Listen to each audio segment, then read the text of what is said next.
Muy buenas noches a todos y a todas. El día de hoy tenemos una invitada especial, a la doctora Pamela Bravo. Ella es ginecobstetra del Hospital San Juan de Dios, de la unidad pisopélvico, y acaba de terminar su fellow en la unidad pisopélvico femenino del Hospital Clínico Universidad de Chile. Pamela, adelante. Muchas gracias por la invitación. Les voy a presentar hoy día el uso de vacunas en la infección urinaria recurrente, que es un tema que fue muy interesante de revisar, está muy en boga hoy en día, así que espero que sea interesante para ustedes también. No tengo ningún conflicto de interés para realizar esta presentación. Y yo sé que me invitaron a hablar sobre vacunas, pero para comprender su importancia y su acción tenemos que hablar un poquito de infección urinaria recurrente, ponernos de acuerdo con ciertas definiciones, hablar de su epidemiología, del impacto que tiene a nivel personal y comunitario, de la fisiopatología y las opciones de manejo que tenemos actualmente disponibles, y así poder comprender por qué es importante el desarrollo de vacunas, qué tipo de vacunas existen, qué vacunas están recomendadas a nivel, a nivel internacional. Y vamos a hablar también al final de una vacuna disponible en Chile y qué es la razón de esta presentación. Entonces, para ponernos de acuerdo de qué vamos a hablar y qué vamos a entender como infección urinaria, durante la presentación voy a hablar de ITU, pero entendiendo como ITU a la infección urinaria baja, que es la cistitis aguda bacteriana, que es una infección bacteriana del tracto urinario comprobada con urocultivo, que es muy importante y que está asociada al desarrollo de síntomas, que es diferente a una bacteriuria asintomática que no los presenta. Una ITU recurrente es la ocurrencia de 2 episodios de ITU dentro de 6 meses o 3 episodios en un año. ¿Ya? Y todas las definiciones que vamos a ver en adelante, todas las recomendaciones de las guías clínicas, los estudios, las definen de la misma forma, por eso es importante que lo comprendamos. Y también es importante entender de que existen infecciones urinarias no complicadas y están las complicadas. Y la mayoría de las recomendaciones de las que vamos a hablar, de los estudios que existen, ha sido población seleccionada en infecciones del tracto urinario no complicadas, que son aquellas que ocurren en pacientes sanos con un tracto urinario normal, anatómica y funcionalmente, y sin factores de riesgo conocidos que puedan hacer susceptible a esa persona a desarrollar una ITU. Todos los que no caben dentro de este saco serían infecciones urinarias complicadas y que tienen alguna anomalía, algún inmunocompromiso o la presencia de bacterias multiresistentes a drogas y que van a calificar dentro de otro grupo que en el fondo son grupos especiales de manejo, por eso lo dejo como aparte. Un poquito de epidemiología, sabemos que la infección urinaria se da principalmente en mujeres y se ha establecido que hasta un 60% de las mujeres van a experimentar una cistitis o una ITU baja durante su vida, y lo importante es que de ellas un 20 o un 40% va a presentar un nuevo episodio después de haber presentado ya una, y de ellas un 25 o un 50% van a calificar con un cuadro sugerente de ITU recurrente. Por lo tanto, llama la atención la marcada tasa de recurrencia tras la infección inicial. Hay series que dicen hasta 44% de recurrencia, y llama la atención respecto a otras infecciones bacterianas como la neumonía o la gastroenteritis, que tienen tasas mucho menores. Por lo tanto, esto supone características del sistema inmune urinario que predispone a las infecciones y reinfecciones. Todo esto tiene un alto impacto tanto con alteraciones de la calidad de vida, no solo por los síntomas, sino por todo lo asociado al uso de medicamentos, de antibióticos, de exámenes, de consultas médicas recurrentes. Está asociado a altos costos de salud a nivel personal y también a nivel público.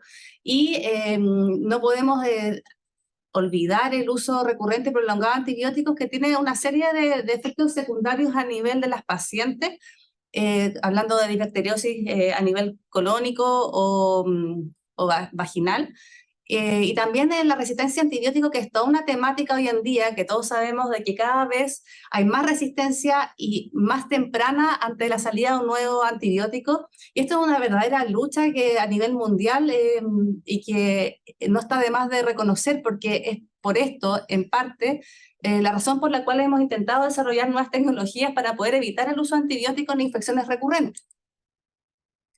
Dentro de la patogenia, sabemos que la Escherichia coli enteropatógena, la sigla UP, que es en inglés, es lejos la más frecuente, pero no es la única.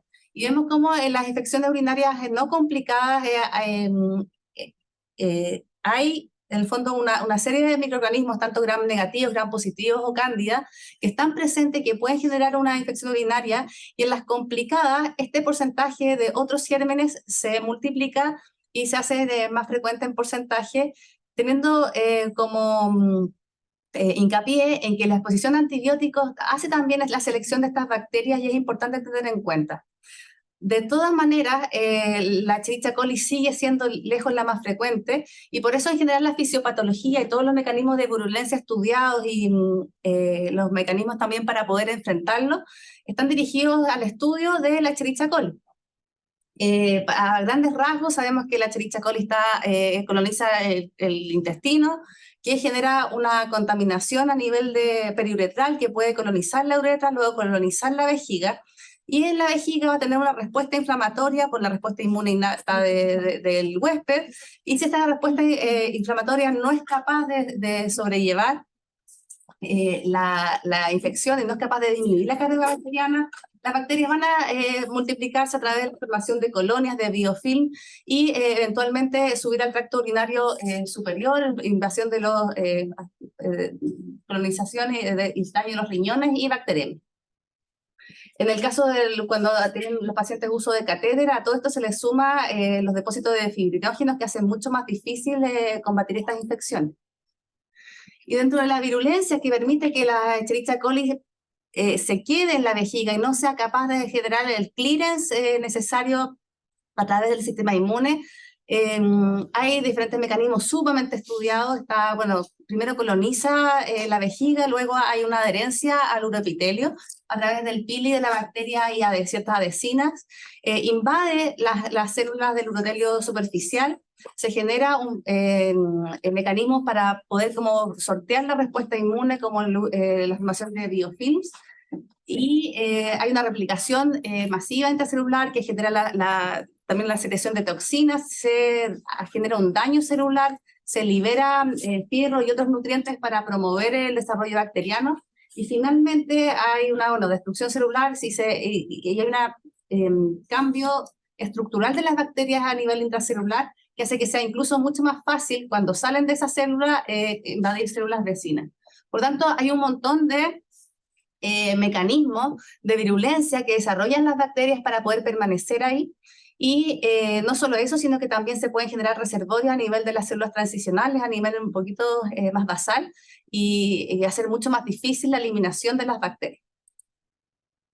Tenemos, por lo tanto, un montón de targets que atacar si lo que queremos es erradicar una infección recurrente por este tipo de bacterias. ¿Y cuál es la respuesta inmune de los hospederos frente a la invasión de la Escherichia coli u otros patógenos? Bueno, el sistema inmune innato es el principal a nivel vesical.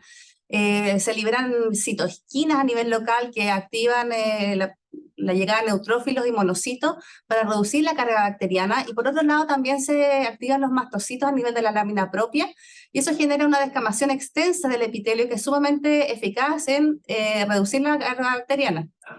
Sin embargo, esa descamación extensa a la larga genera un daño epitelial, y ese daño epitelial tiene que ser reparado, y para la reparación se estimula la respuesta Th2, las células TGLPER2. Y esto está bien, pero genera un desbalance en relación a las células TGLPER1 y otras, ¿ya? Y ese desbalance finalmente es complicado en un futuro, porque la respuesta TGLPER1 es justamente la que ayuda a el clearance de bacterias a nivel vesical. Por lo tanto, este desbalance finalmente termina promoviendo el desarrollo de infecciones urinarias a repetición en un futuro. ¿Y qué pasa con el sistema inmune adaptativo? La verdad es que a nivel vesical hay una muy baja producción de anticuerpos y hay, por lo tanto, una baja respuesta específica a patógenos. Así que, en realidad, no es mucho lo que aporta este sistema. Cada vez que nosotros tenemos una infección urinaria, no tenemos esta respuesta específica que tenemos frente a otras infecciones. A excepción de cuando llegan a nivel renal, y ahí sí hay mayor formación de anticuerpos. Entonces, ¿con qué contamos nosotros para el manejo de las ITU recurrentes?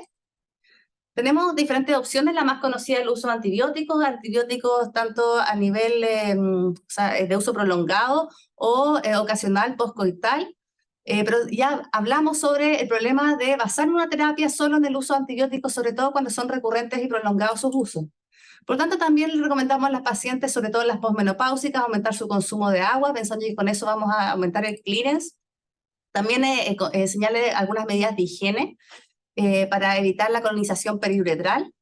También se ha estudiado el uso de lactobacilos, de estrógenos locales, de cranberry, y este es como el arsenal que en general nosotros en la mayoría usamos en la clínica, y también existiendo otra evidencia a favor del uso de manosa y instilaciones intravesicales de ácido hialurónico y condroitin-sulfato. Y por último, sabemos que existen las vacunas y vamos a hablar de todo esto. Entonces hay un montón de intervenciones que podemos hacer que cada uno tiene una base fisiopatológica en cuanto a la virulencia que hablamos ya de la Escherichia coli enteropatógena, pero tenemos que ver en el fondo cuál de todas estas intervenciones tienen recomendación y con qué fuerza se recomiendan. Estas son las guías clínicas de la Sociedad Europea Urológica, que están súper actualizadas, están actualizadas este año, y estas guías nos dan recomendaciones con cierto nivel de fuerza, y nos dicen que hay recomendaciones que tienen mayor y otras que tienen fuerza más débil. ¿Qué recomendaciones tienen fuerza débil? Justamente la mayoría de lo que usamos frecuentemente para evitar el uso antibiótico. Consumo de agua, lactobacilos, cranberry, bueno, y estas dos que no son de tanto de la práctica diaria.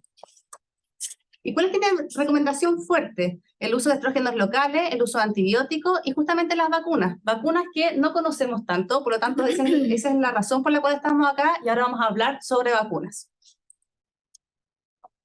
El desarrollo de vacunas de itus recurrente se ha iniciado desde hace mucho tiempo. Hay estudios de los años 80 con intentos de, en el fondo, encontrar una vacuna y ha sido todo un desafío. ¿Y por qué ha sido un desafío?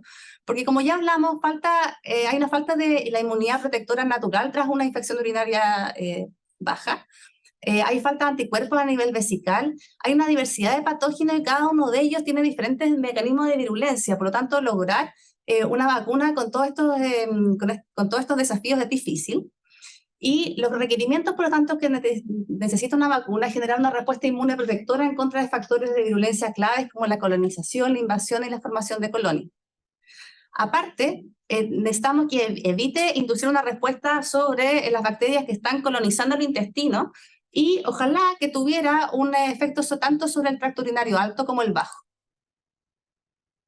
Existen diferentes tipos de vacunas, se han desarrollado principalmente vacunas de bacterias enteras, tanto inactivadas como atenuadas, y también hay vacunas de antígenos sobre antígenos específicos.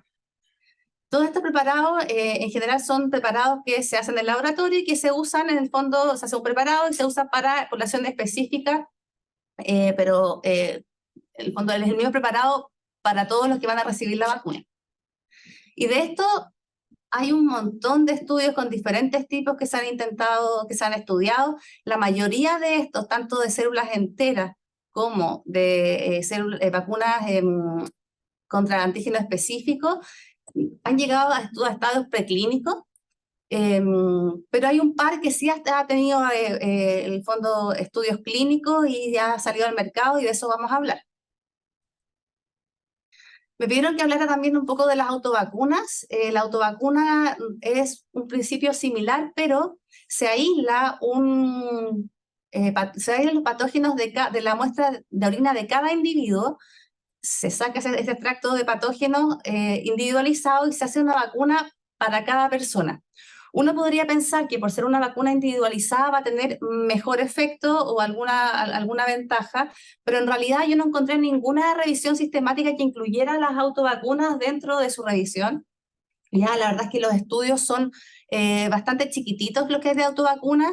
Todos los que encontré son casi de los mismos autores, que son un grupo español que desarrolla tanto las autovacunas como las otras vacunas que les voy a mencionar más adelante, que es un preparado polivalente, y no han demostrado que la autovacuna sea mejor que la que ya viene preparada. Por lo tanto, no voy a ahondar en las autovacunas, y vamos a ahondar en las vacunas que han mostrado mejor evidencia y las que están recomendadas por las guías europeas de urología. que son la OM89 y la MB140. Solco-Urovac estuvo disponible, tenía hartos estudios, pero finalmente fue sacada al mercado por los efectos adversos asociados.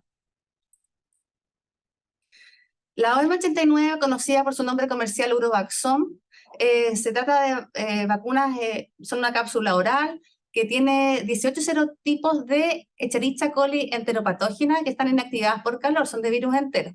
Después sacaron una forma S, que tuviera exactamente los mismos serotipos, pero con otro proceso de lisis para mantener su potencial antigénico. Y la idea es estimular el tejido linfoide asociado a mucosa, que ha demostrado aumentar la IgG y la IgA para E. coli, y aumento de la interleuquina 6 y la interferón a nivel vesical. Tiene amplio uso en Europa, hay bastantes estudios de buena calidad, reviews sistemáticos, y ha mostrado eficacia como profilaxis, se recomiendan las guías europeas, reduce el uso de antibióticos, bien tolerado y con bajos efectos adversos.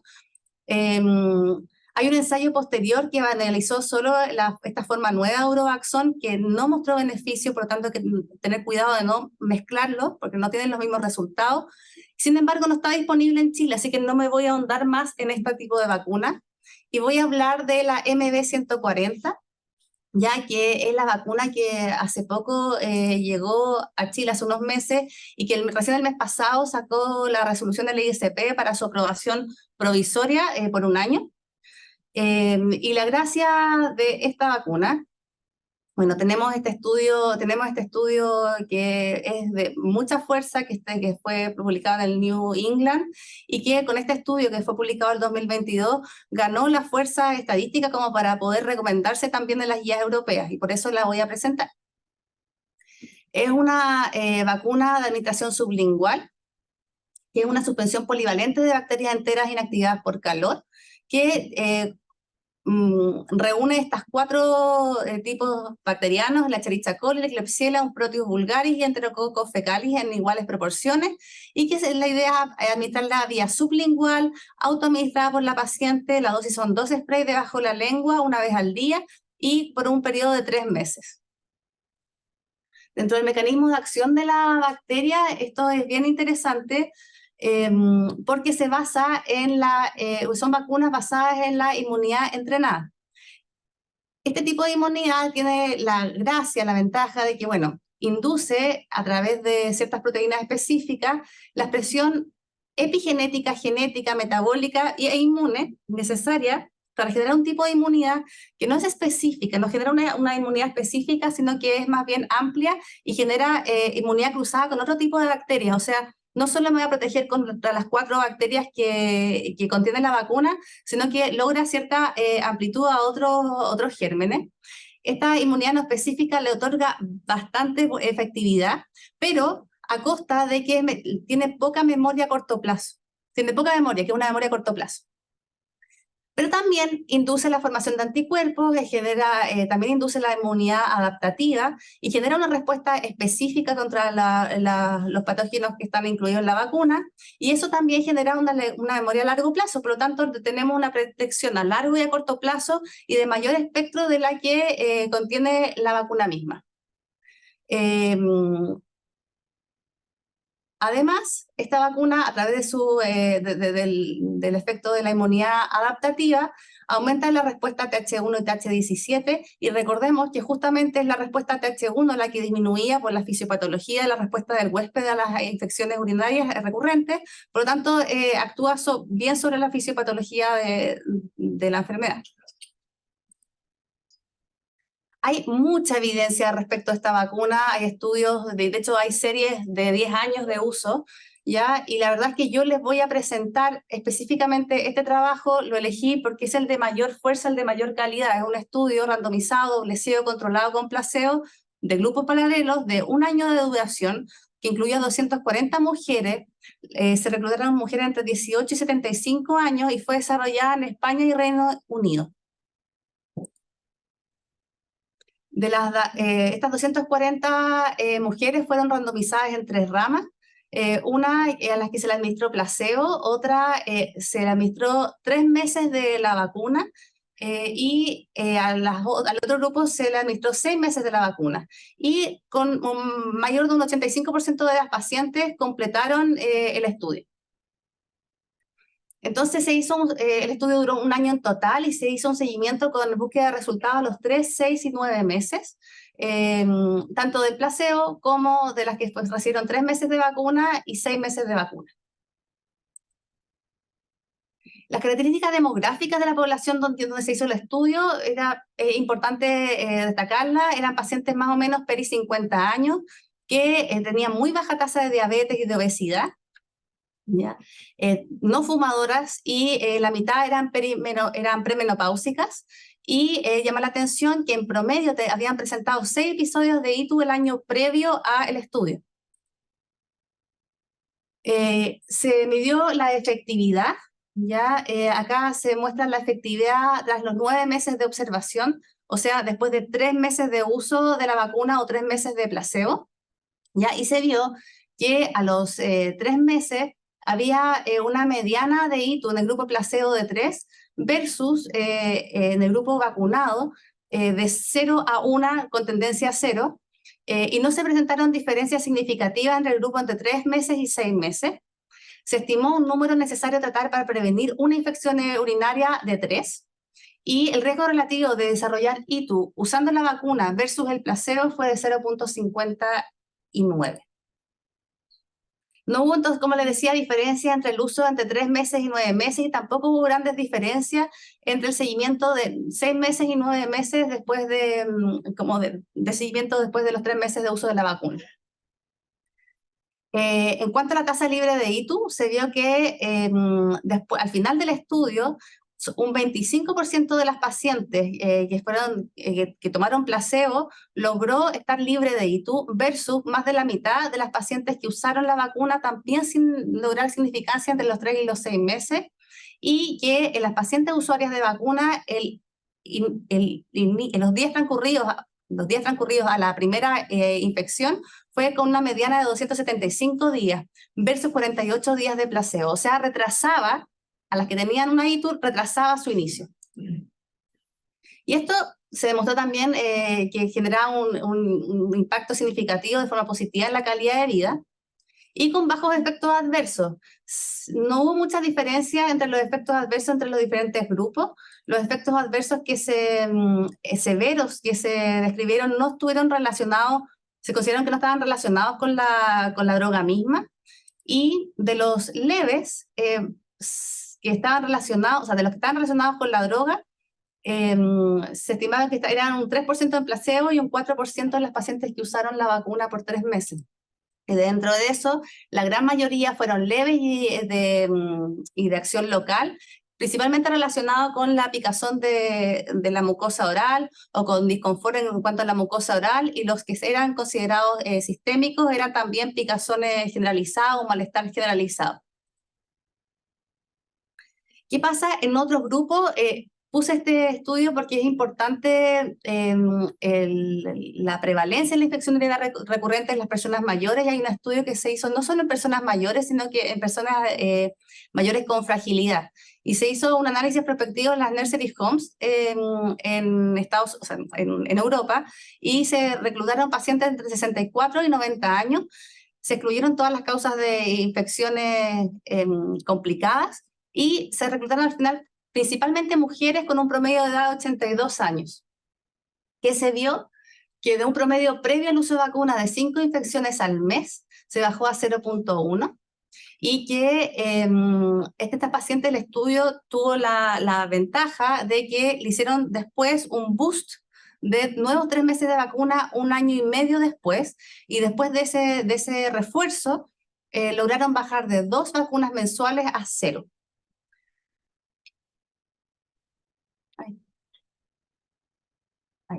Y esto generó un impacto positivo en la calidad de vida, y no solo eso, sino que también disminuye la tasa de ITU al año. O sea, no se logró al año tanto porcentaje libre de ITU como en los otros grupos poblacionales, pero sí se lograron menos de 3 ITU al año en más de un 80% de las pacientes.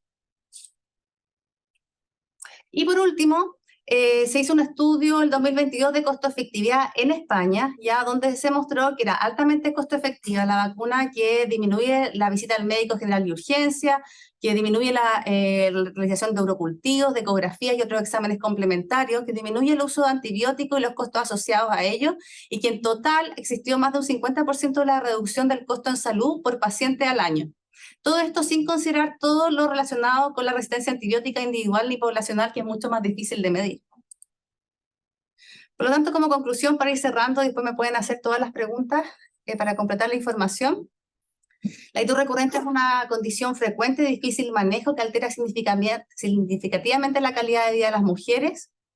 Las opciones de manejo más utilizadas en la práctica clínica no alcanzan la efectividad deseada y conlleva riesgos secundarios a nivel individual y poblacional. Y las vacunas son una alternativa segura que ha demostrado efectividad a corto plazo y a mediano plazo también. Evita el uso excesivo de antibióticos, es de fácil administración, genera protección cruzada con otros gérmenes, tiene efectos adversos leves y de muy baja frecuencia, y que genera un impacto positivo en la calidad de vida, es costo efectiva, al menos en los estudios que se han hecho en otros países, y que de todas maneras requerimos nosotros experiencia local con estas vacunas, y por eso estamos acá hablando del tema, y estudios también a largo plazo para evaluar qué tantos refuerzos se necesitan en el futuro y la seguridad también a largo plazo. Muchas gracias.